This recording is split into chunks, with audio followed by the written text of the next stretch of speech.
Hello everyone, আজকে আমাদের east and West Sikkim bike রাইডের আজকে হচ্ছে ষষ্ঠম দিন। গতকাল মানে 27 ফেব্রুয়ারি আমরা গ্যাংটক থেকে রাবাংলা হয়ে পেলিংয়ে ঢুকেছি প্রায় সন্ধে 6টা নাগাদ।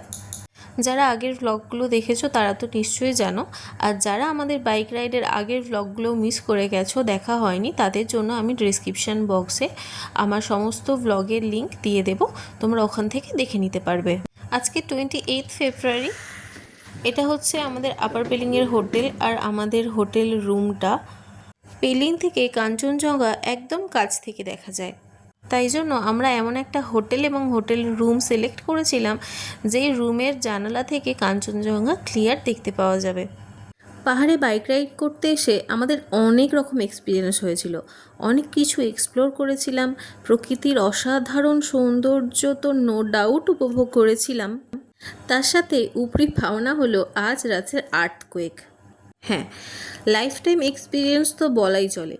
পাহাড়ের মাঝে এসে এরকম একটা পাহাড়ের কোলে হোটেলের মধ্যে থেকে ভূমিকম্পকে একদম কাছ থেকে অনুভব করা সত্যি ভীষণ থ্রিলিং এবং একটু স্কেয়ারি এক্সপিরিয়েন্স। রাত 2:30 নাগাদ গভীর ঘুমের মধ্যে বুঝতে পারলাম বিছানাটা যেন জোরে জোরে নড়ে উঠল। ঘুম ভাঙার পর এটা ভূমিকম্প বুঝতে বেশিক্ষণ সময় লাগলো না। ভীষণ ভয় পেয়ে গিয়ে বর্মশাইকে পাশে ডেকে বললাম যে দেখো, হয়তো ভূমিকম্প হচ্ছে। তখনও কিন্তু বিছানাটা হালকা কাঁপছে, কিন্তু অতটা বুঝতে পারিনি। ও ভেবেছিল হয়তো আমি ঘুমের ঘোরে ভুল বলছি বা ভুল ভেবেছি, কিন্তু আমি কনফিডেন্সের সাথে ওকে বললাম যে না, তুমি দেখো সার্চ করে, এখানে ভূমিকম্প একটা হয়েছেই। সাথে সাথে গুগল বাবাজিকে জিজ্ঞাসা করতে গুগল বাবাজি আমার কথা সত্যতা প্রমাণ করলেন। দেখলাম 2:36 नेपाले হয়েছে আর্থকোয়েকটা। ये ऐसा ही होता है। थोड़ा दिन पहले भी तो आया था।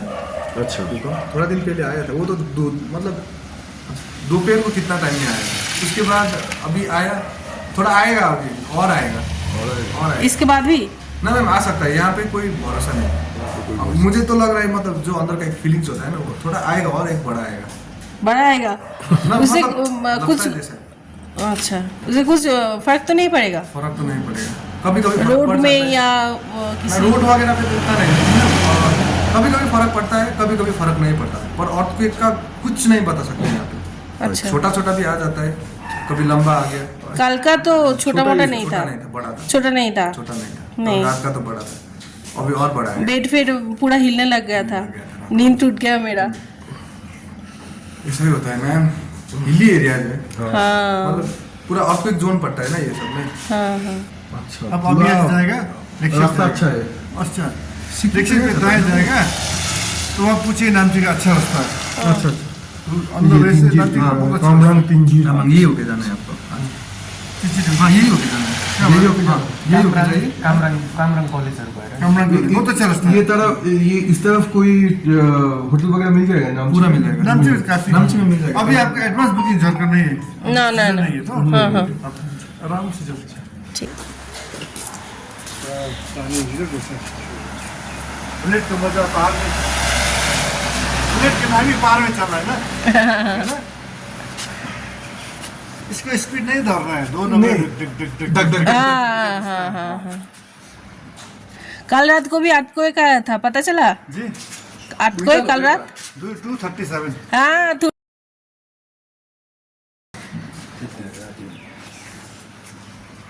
सपना हो कि विपना भइरहेको थियो मलाई चाहिँ बिहान कन्फर्म भयो नि यही तो पहाड़ है, लाइट नहीं है, बारिश है ठन्डा है है ना भैया? नो इलेक्ट्रिसिटी सब कुछ होने से तो घर ही हो गया ना। 2-3 दिन आगे अच्छा वेदर थे यहाँ, हाँ 2-3 वेदर अच्छा है। यहाँ के सबसे नियरेस्ट व्यू है पेलिंग से। हाँ, वो इसीलिए तो हम लोग आए, बट वही तो। बैड लक दिखाई नहीं दिया।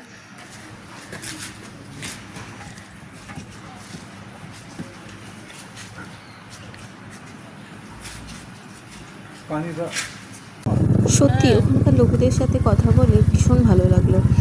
উনি যে বললেন এটাই তো পাহাড়, কারেন্ট নেই, লোডশেডিং, ভূমিকম্প হচ্ছে, বৃষ্টি হচ্ছে, ওয়েদার খারাপ, এইটাই তো পাহাড়ের মজা। সত্যিই তাই, এটাই পাহাড়। পাহাড় যেন তার মায়ের বাঁধনে আমাদের আষ্টে পৃষ্ঠে জড়িয়ে ফেলছিল। পেলিংয়ে এসে পেলিংয়ের মূল আকর্ষণ দেখবো না সেটা কি কখনো হয়? তাই আমরা সকালে আমাদের সমস্ত কিছু লাগেজ রুমের মধ্যেই রেখে আমরা গিয়েছিলাম বাইকে করে পেলিং স্কাইওয়াকের জন্য।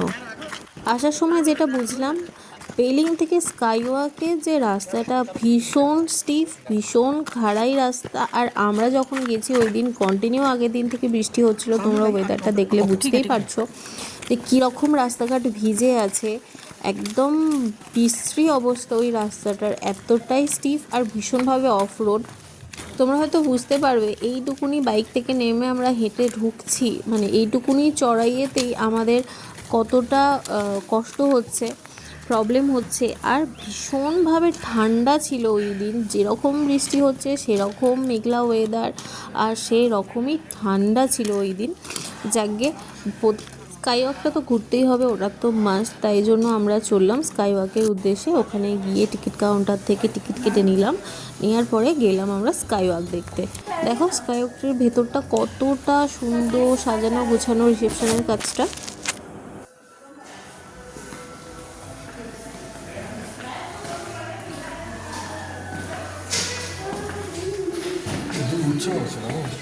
ওপরে তো আমরা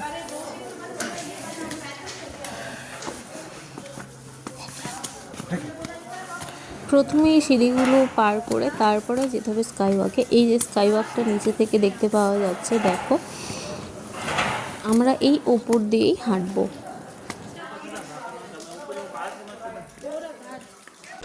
hello everyone, good morning from Pelling skywalk. এখন আমরা আছি পেলিং স্কাইওয়াকে। আমরা সকাল সকাল রুম থেকে বেরিয়ে স্কাইওয়াককে দেখবো বলে চলে এসেছি। বাইরেটা আমি তোমাদেরকে দেখাচ্ছি, মানে ভীষণভাবে মেঘ, ফগি ওয়েদার, একদম কিছু ঠিকঠাক করে দেখা যাচ্ছে না। আর আমাদের আবার পেলিং থেকে স্কাইওয়াকে আসার রাস্তা বিভৎস খারাপ, বৃষ্টি হচ্ছে, বৃষ্টির জন্য পুরো রাস্তার মধ্যে স্লিপ করছে, স্লিপারি রাস্তা হয়ে গেছে বৃষ্টির জন্য। ওয়েদারটা খুবই খারাপ আজকে, কাল রাত থেকে ওয়েদারটা খারাপ আছে, কাল রাত থেকে বৃষ্টিটা হচ্ছে, রাস্তা ভীষণই খারাপ। চলো স্কাইওয়াকে উঠে তোমাদেরকে দেখি স্কাইওয়াকটা।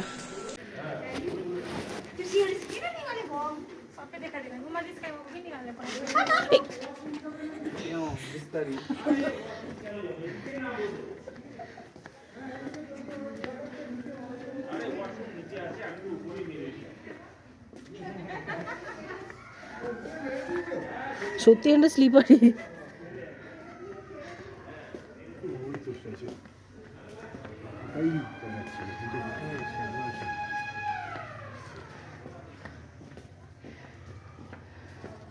এসে গেছি আমরা ওপরে। এটা দেখো কত সুন্দর দেখতে লাগছে, মেঘের মধ্যে মাঝে মধ্যে এই বুদ্ধ মূর্তিটা প্রায় হারিয়েই যাচ্ছিল। আর এখানে হচ্ছে শু স্ট্যান্ড, এখানে জুতো খুলে তারপরে স্কাইওয়াকে যেতে হবে। মোজা পরে তোমরা যেতে পারো, কিন্তু জুতো পরে যেতে পারবে না। এখানে আগে জুতো খুলে রেখে তারপরে তোমাদের স্কাইওয়াকে যেতে হবে। ওয়েস্ট সিকিমের পেলিংয়ে স্কাইওয়াক ইন্ডিয়ার ফার্স্ট গ্লাস স্কাইওয়াক।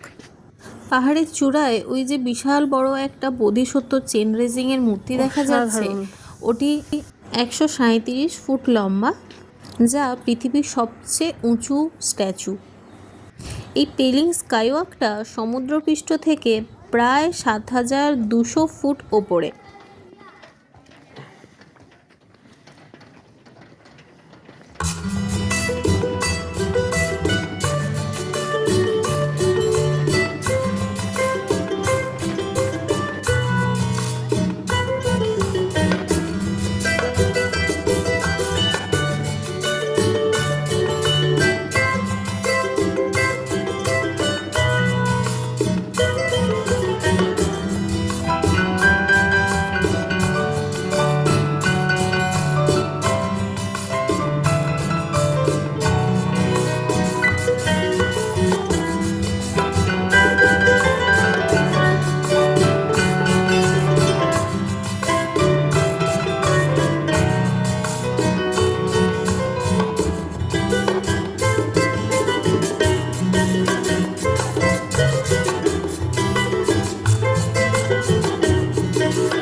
এরকম গোল্ডেন পেয়ার হুইল লাগানো আছে।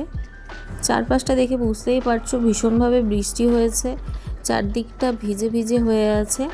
ভীষণ ঠান্ডা ছিল ওই দিন ওখানে।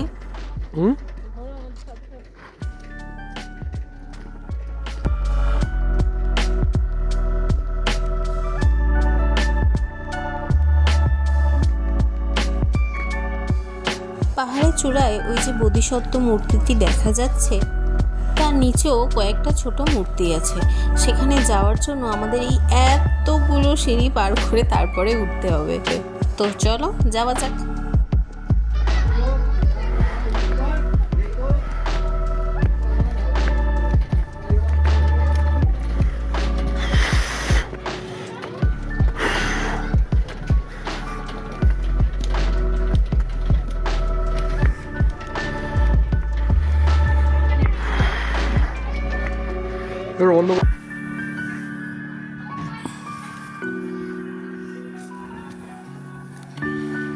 চলো দেখে নামো কিন্তু এখানে, এটা নিয়ে নামতে হবে না। এই মূর্তিটি অবলোকিতেশ্বরের, যিনি তিব্বতী বৌদ্ধ ধর্মে চেন রেজিং নামে পরিচিত। এনাকে করুণার বোধিসত্ত্বও বলা হয়। 2018 সালে এই মূর্তিটি উদ্বোধন করা হয়েছিল। চেন রেজিংকে তিব্বতের পথপ্রদর্শক হিসাবে মনে করা হয়। চেন রেজিং এর অর্থ যিনি অবিচল চোখে দেখেন। এই মূর্তির বিশেষত্ব হলো এনার অসংখ্য হাত এবং অসংখ্য মাথা দ্বারা এই মূর্তিটি নির্মিত।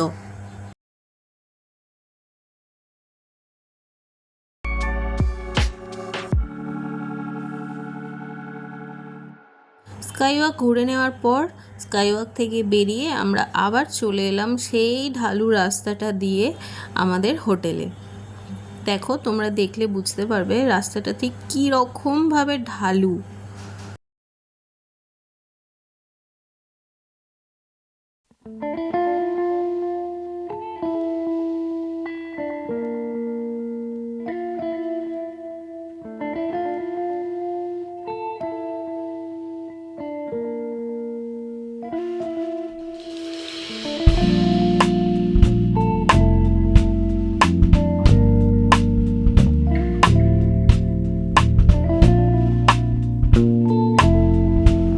স্কাইওয়াক থেকে হোটেলে গিয়ে হোটেল থেকে আমাদের সমস্ত লাগেজপত্র গুছিয়ে নিয়ে তারপর আমরা চললাম নামচি চারধামের উদ্দেশ্যে। নামচি ঘুরে আমরা নামচি থেকে চলে যাব শিলিগুড়ি। আজকে আমাদের east and West Sikkim bike রাইডে 6th ডে। আজকের ফার্স্ট পার্টের ব্লগটা এখানে শেয়ার করলাম। সেকেন্ড পার্টে নামচি হয়ে শিলিগুড়ি যাওয়ার ব্লগটা থাকছে পরের পার্টে, সেটা খুব শিগগিরই আমার চ্যানেলে আসবে। সেকেন্ড পার্টটা দেখার জন্য লিপিস ওয়ার্ল্ডে চোখ রেখো। আজকের ব্লগটা তোমাদের কেমন লাগলো অবশ্যই আমাকে কমেন্টসে জানিও। ভালো লেগে থাকলে একটা লাইক করে শেয়ার করে দিও। আর নেক্সট পার্ট খুব তাড়াতাড়ি আসছে, যেখানে আমরা নামচি থেকে শিলিগুড়ি ব্যাক করব।